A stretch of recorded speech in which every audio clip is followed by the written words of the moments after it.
श्री सीतारामचंद्र भगवान की, श्री कृष्णचंद्र भगवान की, श्री जगन्नाथ भगवान की, श्री भाष्यकार रामानुज स्वामी जी महाराज की, श्री राम कथा ज्ञान यज्ञ की, सत्य सनातन वैदिक धर्म की, श्री वाल्मीकि भगवान की, श्री वेदव्यास भगवान की, श्री गोस्वामी तुलसीदास जी महाराज की, सब संतन की, सब भक्तन की जय जय सीताराम।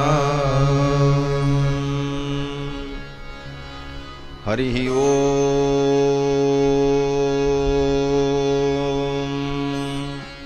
तच्छंजोरा वृणीमहे गातुं यज्ञाय गातुं यज्ञपतये दैवी स्वस्तिरस्तु नः स्वस्तिर्मानुषेभ्यः ऊर्ध्वं जिगातु भेषजं शन्नो अस्तु द्विपदे सं चतुष्पदे सदसस्पतिमद्भुतं प्रियेमिन्द्रस्य काम्यं शनिं मेधामयाशिषं मेधां मे वरुणो ददातु मेधामग्निप्रजापतिः मेधामिन्द्रश्च वायुश्च मेधां धाता ददातु मे विश्वानि देव सवितर्दुरितानि परासुव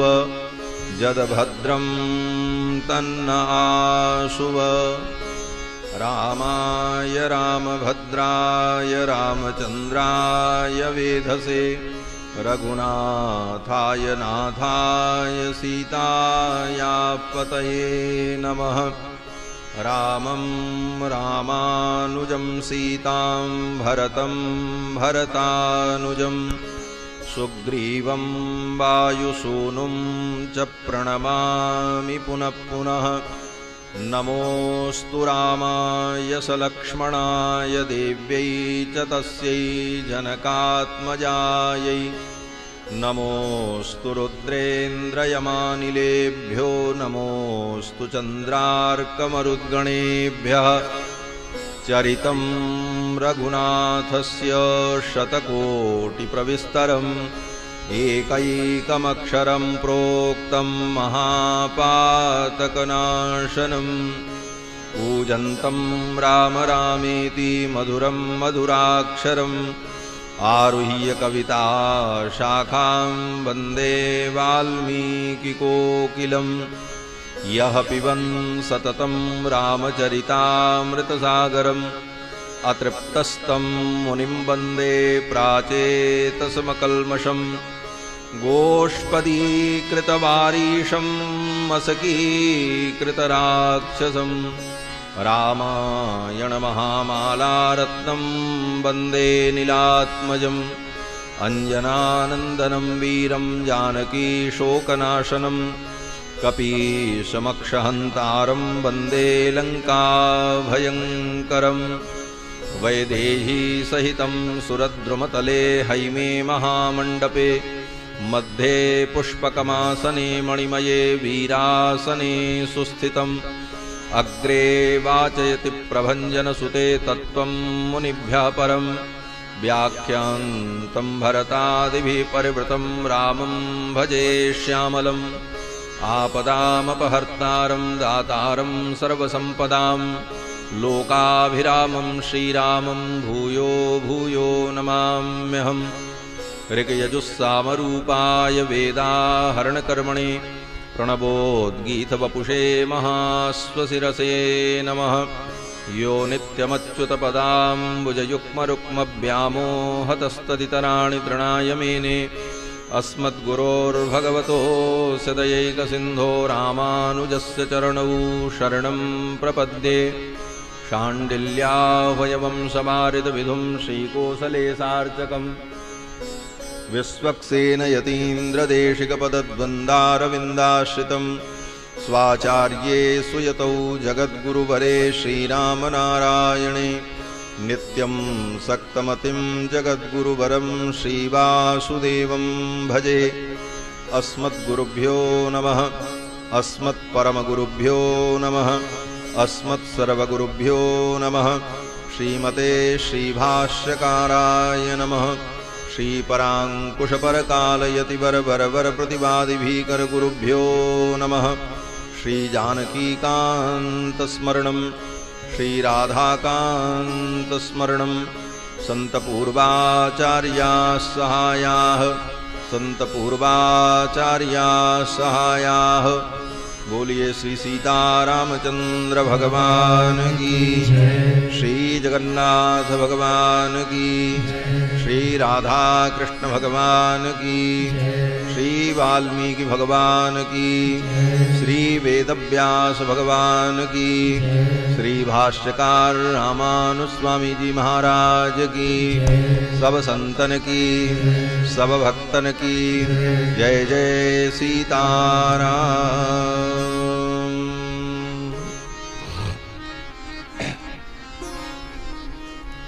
भगवान सच्चिदानंद श्री रघुनंदन के पावन चरित्र का हम सभी लोग श्रवण लाभ प्राप्त करें। उसके पूर्व भगवान नाम संकीर्तन श्रद्धा भक्ति के साथ कर लें, पश्चात कथा का आस्वादन करेंगे। नारायण। सीताराम सीताराम सीताराम जय सीताराम। सीताराम सीताराम सीताराम जय सीताराम। सीताराम सीताराम सीताराम जय सीताराम। सीताराम सीताराम सीताराम जय सीताराम। सीताराम सीताराम सीताराम जय सीताराम। सीताराम सीताराम सीताराम जय सीताराम। सीताराम सीताराम सीताराम जय सीताराम। सीताराम सीताराम सीताराम जय सीताराम। सीताराम सीताराम सीताराम जय सीताराम। सीताराम सीताराम सीताराम जय सीताराम। राजा राम राजा राम राजा राम जय राजा राम। राजा राम राजा राम राजा राम जय राजा राम। राजा राम राजा राम राजा राम जय राजा राम। राजा राम राजा राम राजा राम जय राजा राम। सीताराम सीताराम सीताराम जय सीताराम। सीताराम सीताराम सीताराम जय सीताराम। सीताराम सीताराम सीताराम जय सीताराम। सीताराम सीताराम सीताराम जय सीताराम। राजा राम राजा राम राजा राम जय राजा राम। राजा राम राजा राम राजा राम जय राजा राम। राजा राम राजा राम